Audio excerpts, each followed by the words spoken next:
السلام عليكم ورحمة الله تعالى وبركاته. أرحب بالجميع، أتمنى أن تكونوا في أحسن الأحوال. مرحبا بكم في قناة باك أون بوش. إن شاء الله الحصة سأخصصها للمستوى الثاني بكالوريا. إذا في موضوع جديد يتعلق بدراسة الدالة أسية. إذا الموضوع هو الآن أمامكم، يمكنكم أخذ الوقت الكافي لقراءته بتمعن ثم الإجابة عن مختلف هذه الأسئلة. إذا سأقوم الآن بقراءة الموضوع وسأتحدث باللغة الفرنسية إن شاء الله حتى يستفيد بالنسبة للطلبة الموجهين لها التمرين هو باك بيوف، ولكن هذا لا يعني أن حتى بالنسبة للطلبة اللي تقراو عادي يمكنهم يستافدوا كذلك من هذا التمرين. إذا vous avez une fonction f de x définie sur R par f de x égale à x plus 4 sur 1 plus l'exponentielle de x. Alors, première question, c'était de déterminer les limites en plus l'infini et en moins l'infini. Montrer que f' est égal à 1 moins e de x sur 1 plus de x au carré. Dresser le tableau de variation sur R. En déduire que i est un point d'inflexion. Calculer la limite de f de x moins x et interpréter graphiquement le résultat trouvé. Montrer que la droite D d'équation x y égale à x plus 4 est une asymptote oblique au voisinage de moins l'infini. Étudier la position relative de C par rapport à D. Montrer que l'équation f de x égale à 0 admet une solution unique telle que alpha compris entre moins 4 et moins 3. On déduire que l'exponentielle de alpha égale à moins 1, moins 4 sur alpha. Tracer la courbe, bien sûr, dans un repère orthonormé. Alors, je vous laisse le soin de stopper la vidéo pour la relire et répondre bien sûr aux différentes questions en se basant sur ce que vous connaissez bien sûr dans votre cours. Alors je passe maintenant à la correction. Alors vous avez la fonction f de x égale. Donc la première des choses est de déterminer la limite en plus l'infini. Je pense que c'est une question, c'est très facile. Donc je ne vais pas me tarder pour l'expliquer. Donc voilà, la limite de f de x, c'est la limite en plus l'infini de x plus 4 sur 1 plus l'exponentielle de x. Sachant que l'exponentielle de x, ça tend vers plus l'infini en plus l'infini. Alors 4 sur plus l'infini, c'est 0. Il reste la limite de x, c'est plus l'infini. Pour la limite de f de x en moins l'infini, donc puisque l'exponentielle de moins l'infini, c'est 0, donc il me reste 4 sur 1. Et il me reste limite de x en moins l'infini, donc c'est moins l'infini. Deuxième question, on va déterminer f' de x. Bien sûr, connaissons que la fonction est bien dérivable sur R.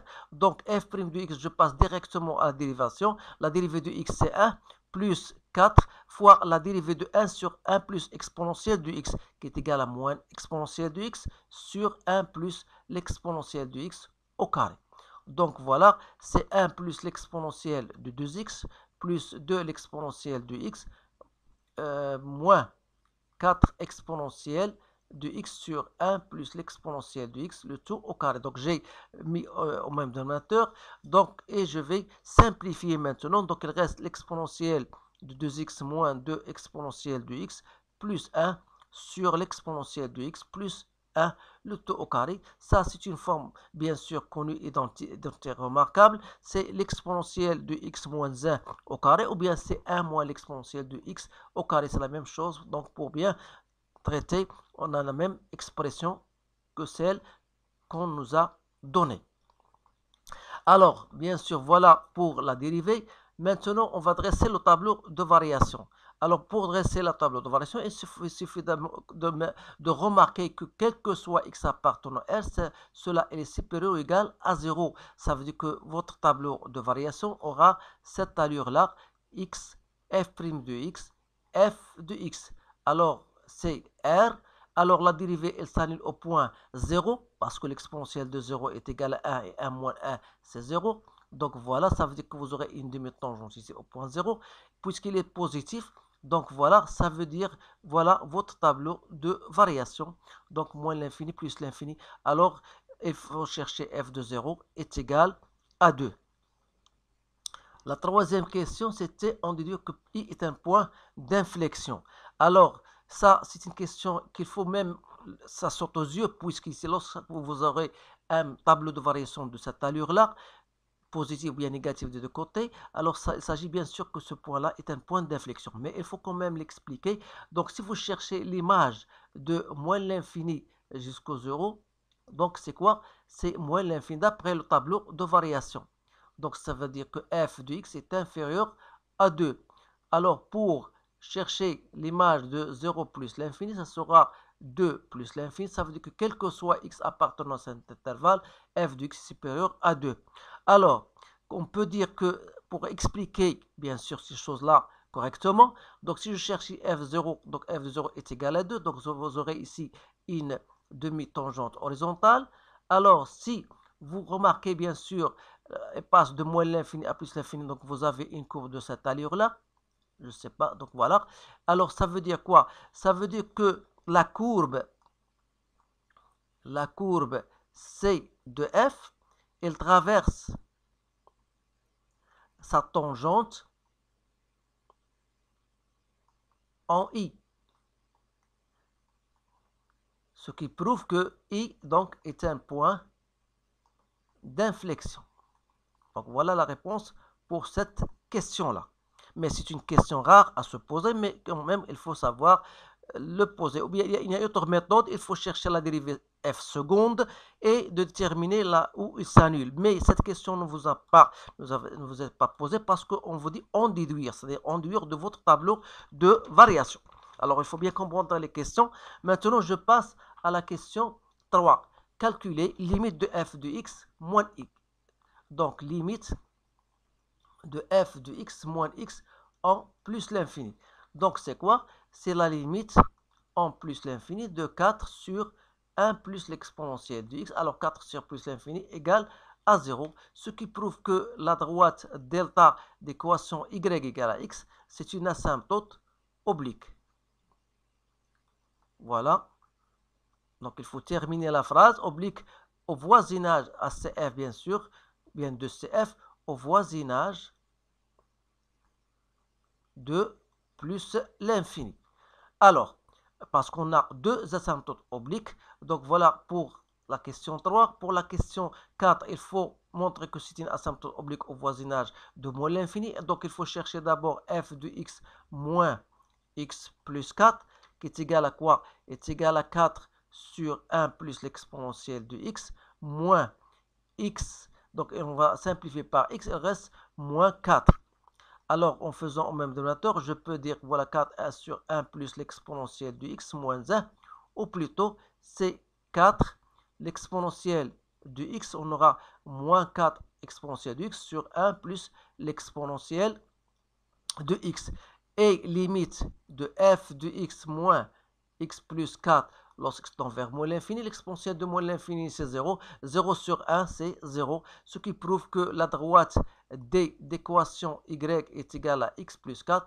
Elle aussi, c'est une asymptote oblique de CF au voisinage de moins l'infini. Alors voilà, maintenant on va étudier la position relative. Donc la position relative, donc il faut savoir à partir de la question qui précède, donc on a f de x moins x plus 4, c'est moins 4, on a trouvé c'est moins 4 exponentielle de x sur 1 plus l'exponentielle de x.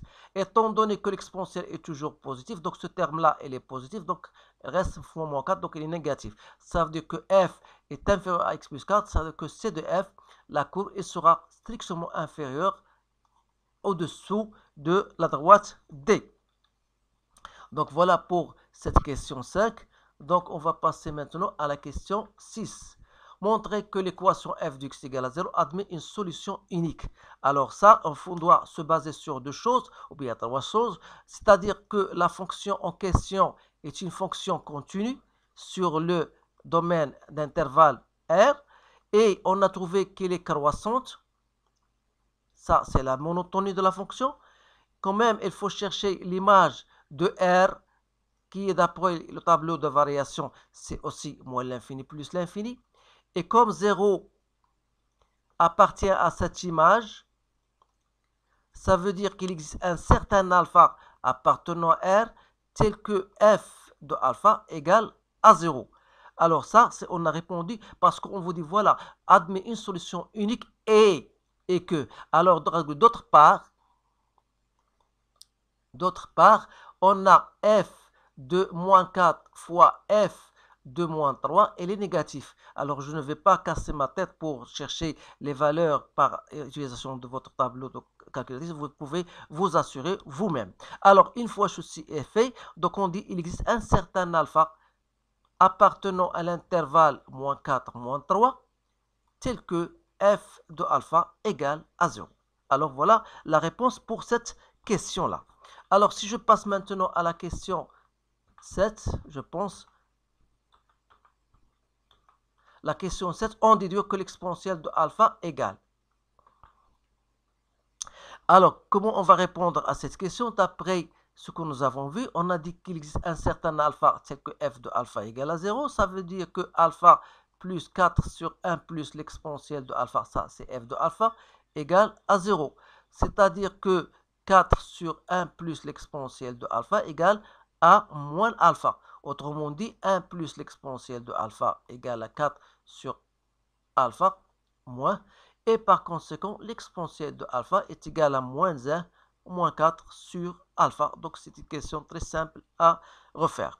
Alors, il nous reste maintenant le traçage de la courbe. C'est très intéressant de tracer une courbe parce que la plupart des étudiants ne savent même pas tracer une courbe et se trouvent là bloqués. Je dis la plupart. Donc, voilà comment on trace la courbe. Vous avez deux asymptotes. La première des choses à faire, je le dis toujours, il faut mettre votre tableau de variation devant vous. Donc, vous avez un point d'inflexion I 0,2. Vous avez une tangente horizontale au point 0,2, bien sûr. Donc, il existe un certain alpha, on a dit, il existe un certain alpha entre moins 3 et moins 4, tel que f de x égale à 0. Donc, la courbe va passer, va couper l'axe des abscisses en ce point-là. Et bien sûr, il ne faut pas oublier les droites delta et d. Donc, ça, c'est la droite d d'équation y égale à x plus 4.